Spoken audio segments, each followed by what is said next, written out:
Peace for an eye. This whole story surrounds a town by the name of Jabesh Gilead. Jabesh Gilead is located in the northern part of the Jordan Valley over on the east side.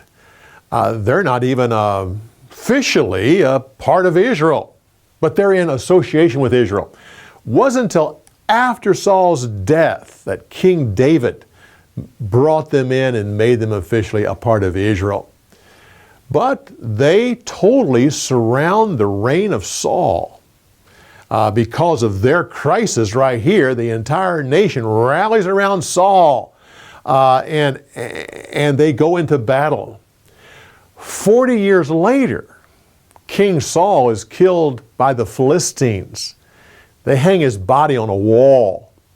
No one has the courage to go and take it down except this town right here. They didn't forget what Saul had done for them, and so they put their own lives at risk, traveled through the night, got there, took the body down, and brought it back to their town. Years later, David honors them, and he goes to their town and gets the body of Saul and Jonathan and brings them back to Saul's hometown, buries these men plus other sons and grandsons in the family tomb, and honors the town for what they've done. The Ammonites. They had conquered this part of Israel like 40 to 60 years before and controlled it until Jephthah came along and led the Israel army against them, conquered them, and then judged that area. And 3 other judges after him kept the Ammonites in check. But that last judge had died about 15 years before this battle. So the Ammonites were feeling like they could once again start to take over. Well, didn't work out too good. King Saul comes in and defeats them. A future king of the Ammonites was kind to David when he was running from Saul. David didn't forget that. So when he became king and was conquering all of the nations around him, he didn't touch the Ammonites because of that king. But when that king died, his son foolishly insulted David. Then David sent an army in and conquered them. It was that time that David stayed home, and the whole issue of Bathsheba happens. Well, the right eye. This was used in that day when an army would conquer another people, and they didn't want to enlist the soldiers in their own army, and yet they didn't want to kill them either, because they wanted the men to continue to work the farms and to run the businesses so they would make money so that the foreign army could tax the people. So what they would do, they would take out their right eye.